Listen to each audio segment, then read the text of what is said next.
the first time I realized silence could cost you everything. I was standing in my own kitchen, pretending not to hear a conversation that would slowly change how I saw my entire life. For most of my years, I never chased respect the way people talk about it today. I was never the type to demand it, never the type to announce what I had done or what I deserved. The kind of respect I believed in was quieter, almost invisible. It lived in the small sacrifices nobody noticed, in the long nights spent worrying about bills, in the early mornings when I made sure everything in the house kept moving forward even when I felt like falling apart. It was never loud, but it was real. My name is Margaret Hayes, and for nearly 2 decades, I built a life that looked simple from the outside but carried a weight only I understood. The house I lived in was not impressive. The paint had been redone more times than I could count. The furniture had stories etched into every scratch, and the dining table in the center of it all had seen more tears, laughter, and quiet prayers than anyone would ever know. It was not perfect, but it was ours. My son, Ethan, grew up inside those walls. Every decision I made revolved around him. I turned down promotions because they would have taken me farther from home. I stretched every paycheck until it felt like it would break. I learned how to fix things myself because there was no one else to rely on after my husband passed away. That house was not just a place to live, it was proof that we had survived. When Olivia entered Ethan's life, everything felt hopeful at first. She was confident, well-spoken, and carried herself with a kind of certainty that made people listen. I remember thinking that maybe she would bring something new into our lives, something fresh and bright. Ethan seemed happy, and that was enough for me. At the beginning, her comments were small, almost harmless. She would walk through the house and casually mention things like how the dining table looked outdated or how the kitchen felt too tight for modern living. She would smile after saying it, as if she was simply being honest, as if honesty itself made everything acceptable. I would smile back, convincing myself that it did not matter, but the truth was, it did matter. I just chose not to admit it. As weeks turned into months, those small observations slowly transformed into something sharper. They were no longer just opinions. They carried judgment. When family visited, Olivia would openly talk about how she would redesign entire rooms. She spoke about our traditions like they were old habits that needed to be replaced. One evening, I cooked a meal that had belonged to my mother, a recipe passed down through generations. Olivia laughed lightly and said that some people simply struggled to move on from the past. The room went completely still.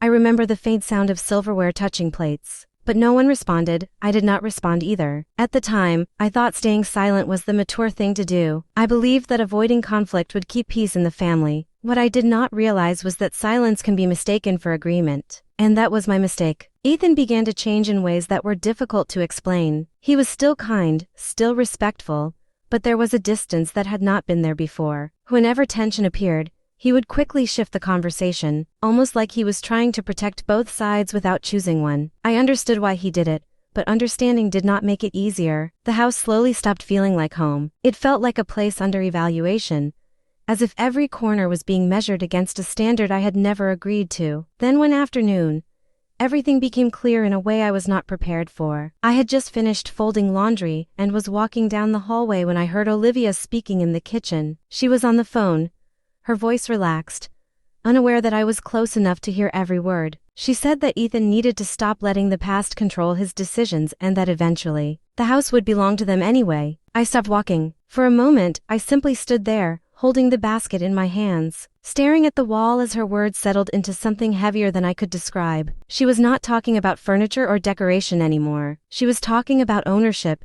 about a future she had already claimed in her mind. That night, I thought about confronting her.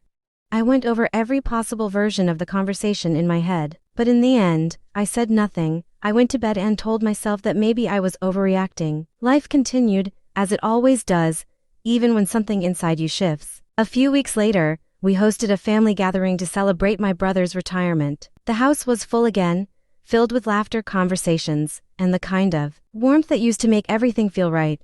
For a few hours, it felt like things were normal again. Then it happened. Someone complimented the dining room, mentioning how it carried a sense of history and comfort. Olivia smiled and said that if she and Ethan ever got control of the house, it would look completely different. The words were not loud, but they landed heavily. I saw my brother pause mid-sip.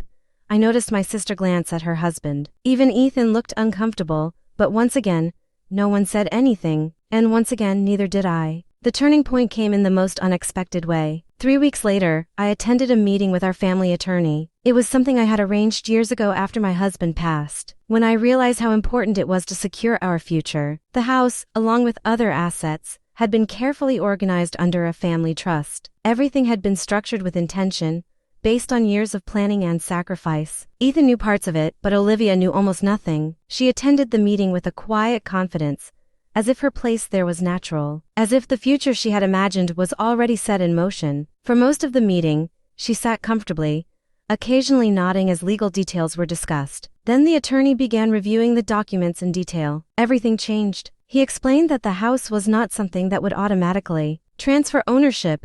There were conditions in place, responsibilities that needed to be met, and protections designed to preserve what had been built. The trust ensured that decisions were tied to accountability, not assumptions. His tone was calm and professional. There was no emotion in his voice, no judgment, just facts. But those facts carried weight. I watched Olivia closely as her expression shifted. The confidence she had walked in with slowly faded, replaced by something else. It was not anger, it was realization. For the first time, she was hearing the full story behind the house she had so easily criticized. The years of financial struggle, the legal planning, the responsibilities I had carried alone. She was seeing that the life she had dismissed was not something that had simply existed. It had been built, piece by piece, through effort she had never witnessed. At one point, the attorney turned to me and stated that these arrangements were only possible because of the years I had dedicated to maintaining stability for the family. It was not said as praise, it was simply the truth. But that truth filled the room in a way nothing else ever had. No one argued, no one questioned it, there was nothing to question. For the first time, reality spoke louder than silence ever could. After the meeting ended, Ethan walked with me to my car. We stood there for a moment without speaking,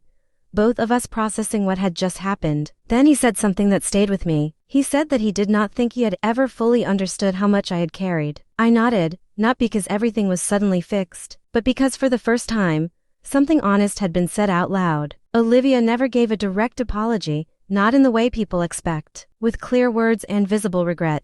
But something changed. The comments stopped. The assumptions disappeared. There was a distance where certainty had once existed, and strangely, that distance brought a kind of peace. Time moved forward, as it always does. The house remained the same in all the ways that mattered. The dining table still carried its marks, each one a reminder of moments that had shaped our lives. The walls still held memories that could not be replaced by fresh paint or modern design. Sometimes, when I sit at that table, I run my hand along the surface and think about how easily people confuse age with weakness. They see something old and assume it has lost its value. But that is not the truth. Some things endure because they have already survived more than anyone can see. And sometimes, the strongest thing you can do is not to prove your worth to those who question it, but to wait for the moment when the truth reveals itself without needing your voice. Because when that moment comes, it speaks louder than anything you could have said.